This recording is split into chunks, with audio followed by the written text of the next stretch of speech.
Hola mis queridos hermanos, el Señor les bendiga grande y abundantemente. La liturgia que la iglesia nos propone para hoy, viernes 20 de marzo, Oseas capítulo 14, versos 2 al 10, Salmo 80 y Marcos capítulo 12, versos 28b al 34. Oremos. En el nombre del Padre, del Hijo y del Espíritu Santo. Amén. Padre Celestial, te damos gracias, te alabamos, te bendecimos y te glorificamos. Gracias por todas tus bendiciones, gracias porque nos amas entrañablemente. Gracias porque siempre nos tienes en cuenta, porque siempre nos miras con buenos ojos. Gracias Señor, bendito y alabado seas, porque haces todo para que nosotros estemos bien. Porque trabajas y nos amas grandemente. Danos la gracia y el regalo de que cada día lo podamos entender más y lo podamos entender mejor. Amén. Bien, mis hermanos, hoy la lectura del libro de Oseas es una invitación a volver a Dios. Estamos en tiempo de Cuaresma, estamos en tiempo de conversión. Y la primera palabra que el Señor le dice al pueblo de Dios es esa: vuelve, vuelve. Y no le dice vuelve llorando, no le dice vuelve arrepentido, no le dice vuelve humillado. Le dice toma las promesas. Es decir, es como si Dios te estuviera ofreciendo un postre y tú crees que no te lo mereces, que no eres digno de él. Y Dios te está diciendo, ven por tu postre, ven por tu bendición, ven por tu gracia, ven. Dice la palabra en el Nuevo Testamento que Dios nos ama a todos sin hacer reproche alguno, sin hacer recriminación alguna. Y siento que hoy en el libro de Oseas, que es como el libro del amor, Dios nos está diciendo eso. Vuelvan, vuelvan por sus promesas, vuelvan por sus bendiciones. No vuelvan por miedo al infierno, o no vuelvan por temor, o no vuelvan cabizbajos. Vuelvan esperanzados, vuelvan anhelados. Vengan, no dejen perder sus bendiciones. Y entonces dice el Señor que Él quita la falta. O dice el profeta, bueno, tú quitas la falta y aceptas el pacto. Ayer hablábamos precisamente de las promesas que Dios hizo y que se hicieron realidad en José. Se cumplieron en José y se cumplieron en Jesús y hoy día se cumplen en nosotros. Aceptas el pacto. Es curioso. Dios quiere aceptar un pacto que no hemos hecho nosotros con Él, sino que ha hecho Él con Él mismo. Él se ha prometido, Él se ha comprometido con nosotros. Y está dispuesto a cumplir esas promesas.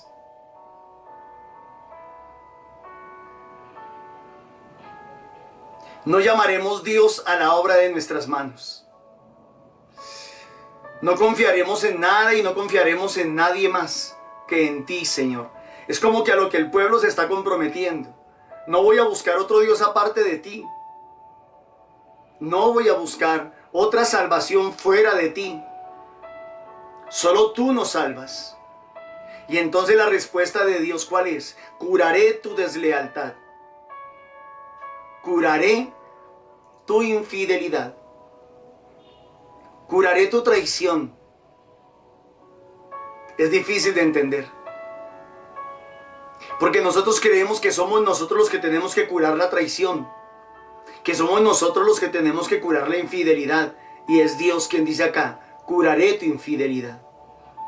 Curaré tu traición.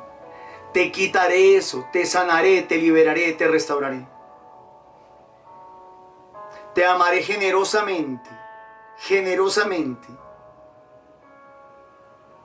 Seré para ti como el rocío, florecerás, pueblo de Dios, florecerás. Y pensando en estos días, en todo lo que está pasando, es como si la tierra estuviera siendo podada. Es como si la humanidad estuviera siendo podada. Y dice el Señor que florecerá, que brotarán retoños, revivirán. Mis hermanos, en estos días abunda la muerte sobre la faz de la tierra.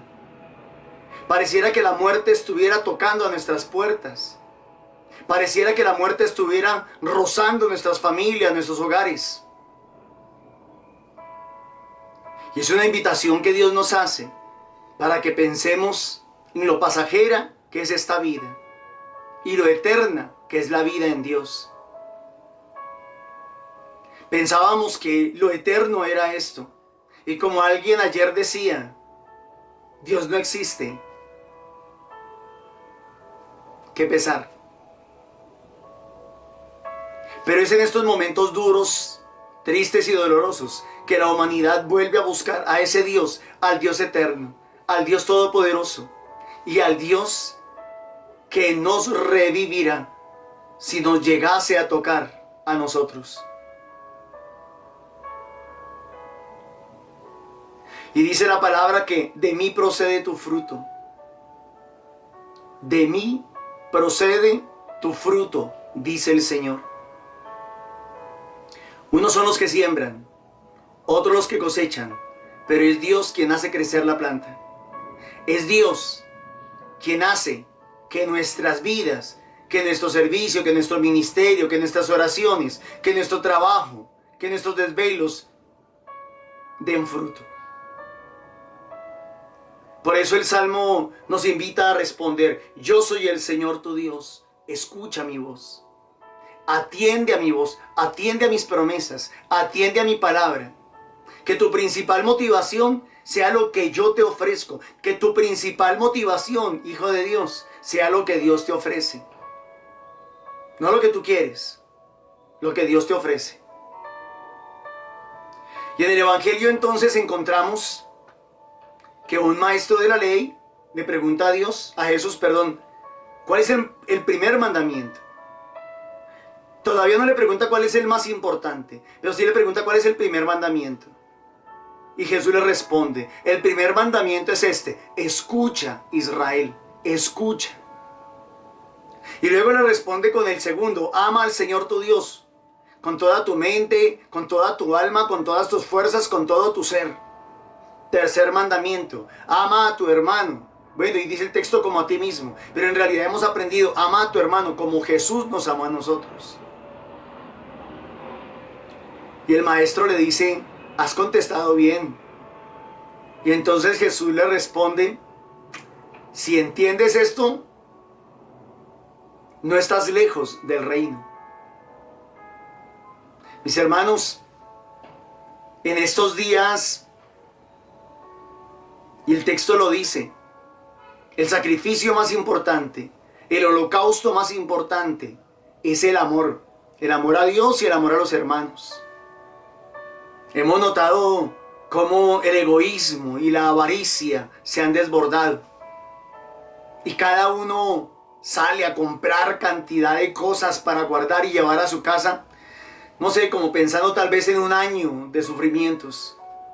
Ahí se muestra el nivel de desconfianza. Pero más que eso, se muestra que no pensamos en los demás, que no pensamos en los otros. Hoy vemos las estanterías de los almacenes, de los supermercados, ya casi vacías. Ya casi no hay productos. Los que tenían el sustento económico, el poder económico, fueron y compraron y acapararon. Y a lo mejor a los que no tenían ni para el diario, no les dejaron con qué comprar. ¿Cómo comprar? ¿Cómo abastecerse? Ama al Señor tu Dios, pero ese amor se tiene que traducir en la consideración que tenemos para con el otro, para con el prójimo. ¿Qué estamos dispuestos a hacer en estos días por los demás?